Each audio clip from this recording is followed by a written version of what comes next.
सत्संग का मतलब क्या होता है? सत्संग का अर्थ क्या होता है? आप लोग जानते हैं सत्संग का मतलब क्या होता है? एक गांव में ऐसे ही सत्संग का आयोजन हुआ।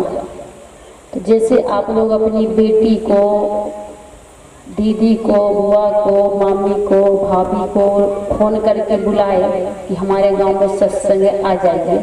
बुलाए होंगे ना? कोई अपनी साली को भी बुलाए होंगे, कोई अपनी सास को भी बुलाए होंगे। हमारे गांव में बढ़िया 3 दिन का सत्संग हो रहा है और सुंदर पंडवानी गायिका त्रिवेणी जी आई है और सुंदर भूमिका से ग्रंथ मंडली भजन गायिका संध्या जी आई है।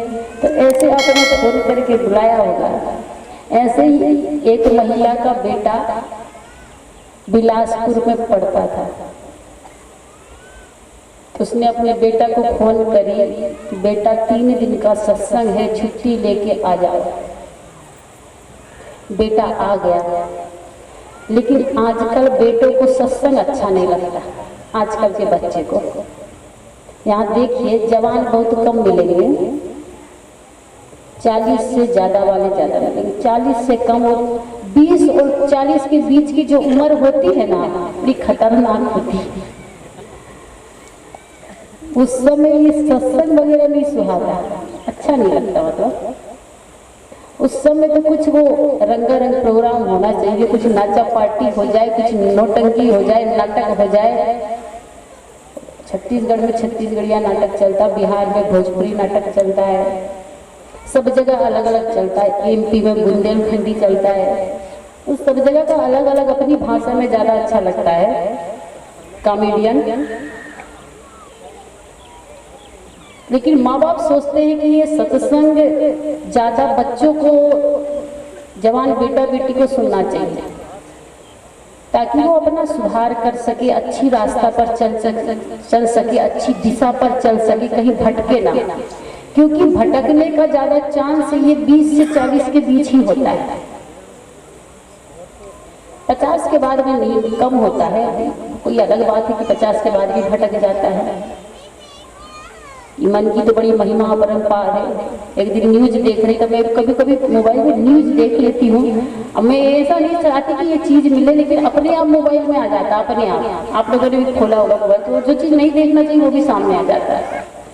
तो न्यूज में लिखा था कि 90 साल का एक आदमी ने शादी किया। हमको बड़ा आश्चर्य हुआ, इस सारी उम्र क्या करते रहा, 90 साल में उसको होश आया कि शादी करना। 90 कोई साल उम्र शादी की नहीं होती है, तो शमशान घाट में जाने की तैयारी करना चाहिए। अंतिम समय की तैयारी करना चाहिए। जहाँ समेटने का समय, उस समय वो बिस्तर बिछा रहा है। 90 साल।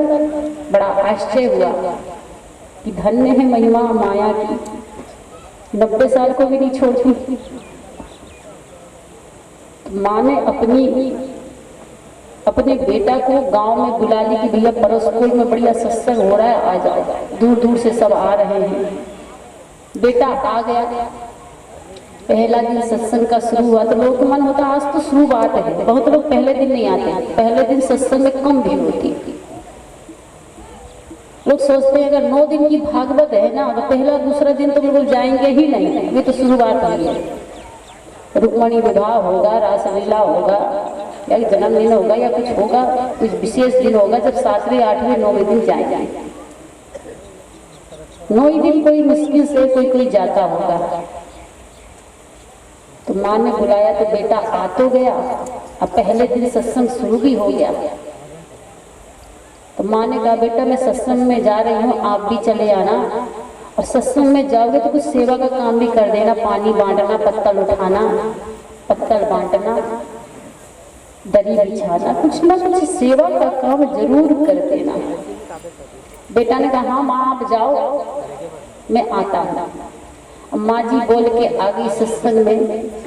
बेटा घर से निकला तैयार होके, तो 3 बजे से सत्संग था तो 4 बजे घर से निकला, 1 घंटा बाद तैयार हो गया। क्योंकि जवानों को तैयार होने में थोड़ा टाइम लगता है। बूढ़े लोग तो बिना आईना के तैयार हो जाएंगे, लेकिन जवान को थोड़ा आईना वाईना ये हो तो तैयार होके निकला। तो रास्ते में दोस्त मिल गए जिनके साथ पहले बचपन में पढ़ते थे, गांव के दोस्त यार।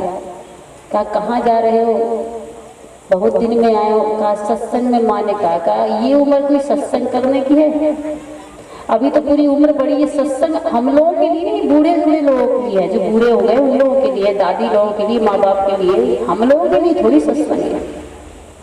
हम लोग सत्संग में जाएंगे, बहुत दिन में मिलो, चलो बैठ के कुछ बातें कर लेते हैं। अब बैठ के बातचीत करने लगे। पहला दिन निकल गया। माँ ने पूछा शाम को, बेटा सत्संग में गया था? कहा नहीं गया, दोस्त मिल गए, बहुत दिन में बाद मिले थे, इसीलिए नहीं गया। कहा कोई बात नहीं, दूसरे दिन जरूर जाना। दूसरा दिन हुआ। अब दूसरे दिन फिर तैयार हो गए, बन ठन के निकले तो लड़के लोग मिल गए। कल तो तुम चले ही जाओगे, कल आखिरी दिन है, परसों जाना होगा। ये बहुत दिन बाद आए, चलो कुछ बैठ के गप करते हैं। अब दूसरा दिन भी बीत गया दोस्तों के साथ, क्योंकि कहा गया कि एक संगति आदमी को तार देती है, एक संगति आदमी को डुबा देती है। इसलिए जीवन में संगति का बहुत बड़ा महत्व है। अगर आपको महान बनना है तो महान लोगों की संगति करना। अगर आप लोगों को महान नहीं बनना है, पतन के रास्ते में जाना है, तो शराबी जुआरी बुरे लोगों की संगति कर लेना। इस संगति ऊपर भी उठाती, संगति नीचे भी गिराती। मैं यहाँ तक पहुंची हूँ आप लोगों के बीच में मध्य प्रदेश से, ये मेरी संगति का ही प्रभाव है। बचपन से मेरे पिताजी साधु संघ में रहते थे, संत घर में आते थे। 13 वर्ष की उम्र में मैंने मात्र दीक्षा ले ली गायत्री परिवार से, और उसी समय मुझे अध्यात्म का ज्ञान हो गया था। उसी समय मैंने संकल्प ले लिया था 13 वर्ष की उम्र में, मैं अपना जीवन संन्यास जीवन जीऊंगी। शांति कुंज हरिद्वार में रही बहुत दिन तक। बाद में पिताजी को कहीं से कबीरपंथी संत मिल गए, घर में कबीरपंथी संत आने लगे, सत्संग होने लगा, अध्यात्म का बोध हुआ। उनको कबीर साहब का ज्ञान बहुत अच्छा लगा। मेरे पिताजी भी संत हैं, इलाहाबाद में रहते हैं, संत श्री महेश साहब जी, बहुत लोग जानते भी होंगे जो गए हैं वहाँ पर। परम पूज्य श्री अभिलाष साहब जी के शिष्य है, उन्हीं के द्वारा उनका साधु भेष हुआ है।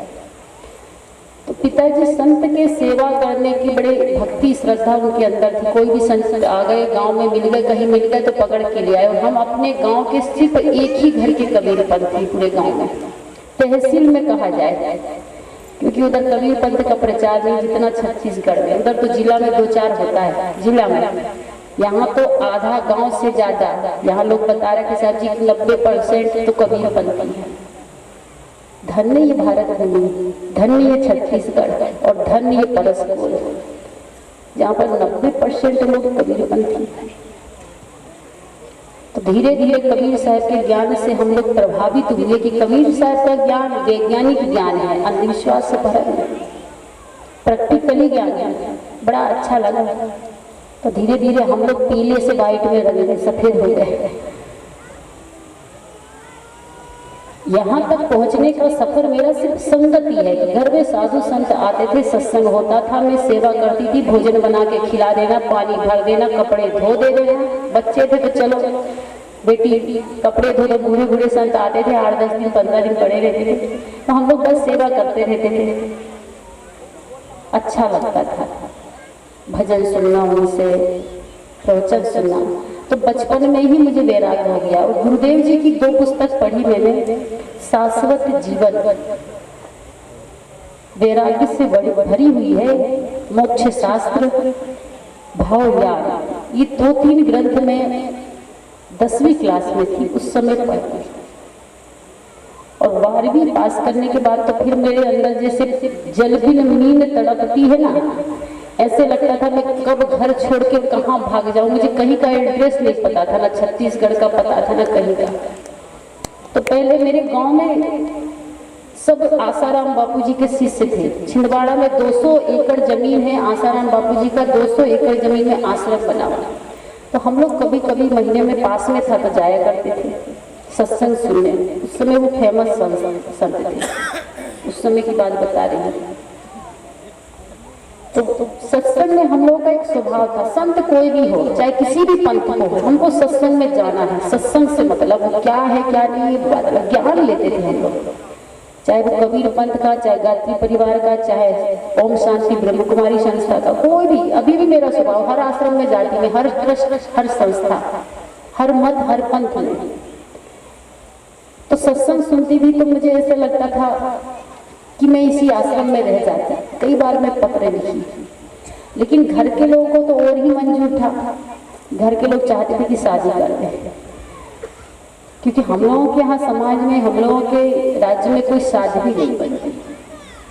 छत्तीसगढ़ में तो 500 शादियाँ निकल जाएगी। हमारे बीच में भी कुछ बैठी, कुछ बाल ब्रह्मचारी है, कुछ गृहस्थ आश्रम में, लेकिन बहुत साधना में जीवन जीती है।